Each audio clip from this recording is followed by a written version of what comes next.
इतने में court stay दे दिया सुप्रीम कोर्ट, अलग बात है। क्या जल्दी थी आपको कि आपकी पार्टी वहां इतराज करती है, आपकी पार्टी मुखालिफत करती है दिल्ली में पार्लियामेंट में, पर यहाँ के जो लीडर हैं, यहाँ के जो चीफ मिनिस्टर है, जल्दबाजी में जीवो निकाल दिए, जल्द ही जल्द इंप्लीमेंट करने की कोशिश कर रहे थे। मैं बस इतना ही पूछना चाहता हूं आपसे, ये आदमी कांग्रेस का है या बीजेपी का है? एक और चीज आप सोचिए, एक साल पहले 27 सितंबर को एक छापा मारती है ईडी तेलंगाना रेवेन्यू मिनिस्टर के घर पे। एक साल पहले 27 सितंबर 2024 रेड होता है। जिस दिन रेड होता है तेलंगाना में रेवेन्यू मिनिस्टर के घर पे, 2 दिन रेड चला। टीवी वाले ब्रेकिंग न्यूज डाल रहे थे कि अंदर नोट गिनने के मशीन जा रहे हैं, भाई इतने सारे पैसे है बोल के।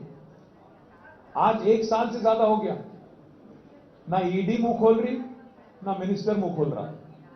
क्या हुआ? ईडी एक कांग्रेस मिनिस्टर पे रेड मारती, कुछ नहीं निकलता बाहर।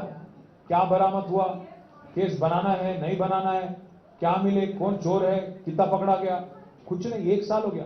मैं कम से कम अभी तक 10 बार पूछा, प्रेस में पूछा, सोशल मीडिया में पूछा कि भाई कम से कम, उन्होंने बता रहे, आप तो बता दो क्या मिला क्या नहीं मिला। अब वही ईडी मेरे को बुला के 8-8 घंटे बिठाती। कुछ खस के बोलो अगर मोदी साहब के खिलाफ, 8-8 घंटे 10-10 घंटे तुम्हारे को अंदर डालते, ये करते वो करते, डराते धमकाते, बहुत कुछ करते। आपसे गुजारिश है, यहां की जो हुकूमत है, ये कांग्रेस की हुकूमत नहीं है। यहां की जो हुकूमत है, मिली जुली सरकार है, बीजेपी और कांग्रेस की ज्वाइंट वेंचर गवर्नमेंट चल रही है यहां पे। आप देखिएगा, एक बीजेपी एमपी है यहां पे, सीएम रमेश साहब, उनको 1350 करोड़ का कॉन्ट्रैक्ट दिया जाता है कांग्रेस की हुकूमत में। ये मुमकिन है क्या? अगर आपकी मदद नहीं, तो एक बीजेपी के एमपी साहब जो 10 साल से यहां एक भी काम नहीं कर रहे थे, उनको आज रेवंत रेड्डी साहब 1350 करोड़ का काम दे रहे हैं। क्यों दे रहे हैं? क्योंकि रेवंत रेड्डी साहब के साले साहब को मोदी साहब ने 1100 करोड़ का काम दिया अमृत स्कीम में। तो बड़े मियाँ तो क्या बोलते हैं उसको, बड़े मियाँ सुभान अल्लाह, तो छोटे मियाँ माशाअल्लाह। वो हालत है आज तेलंगाना में। आप देखिएगा जरूर, ऊपर बड़ा मोदी है, यहाँ पे छोटा मोदी है, फर्क कुछ नहीं है, दोनों की फितरत एक ही है। 2 साल हो गए, 2 साल हो गए हुकूमत बनके। आज तारीख में पहली हुकूमत ऐसी है तेलंगाना में कांग्रेस की, जहां आपका मुसलमान कोई एक नुमाइंदा नहीं है यहाँ पे, ना कोई एमएलए है, ना कोई एमएलसी है, वजीर तो है ही नहीं। 2 साल। मैं पूछना चाहता हूं राहुल बाबा से, क्या यही है आपकी मोहब्बत की दुकान, जहां एक भी आपको आदमी नहीं मिला काबिल?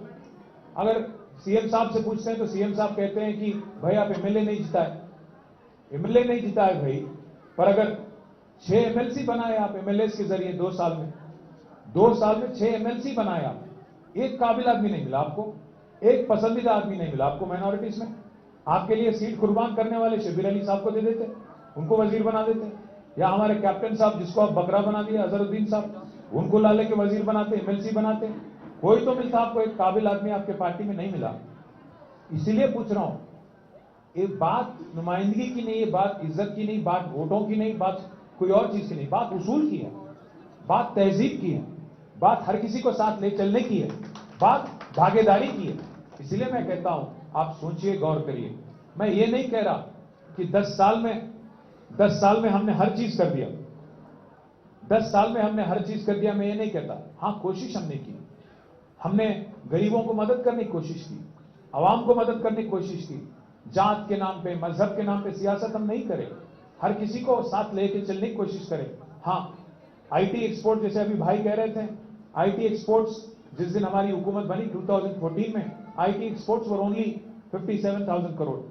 In 2023 they rose almost to 2,41,000 crore.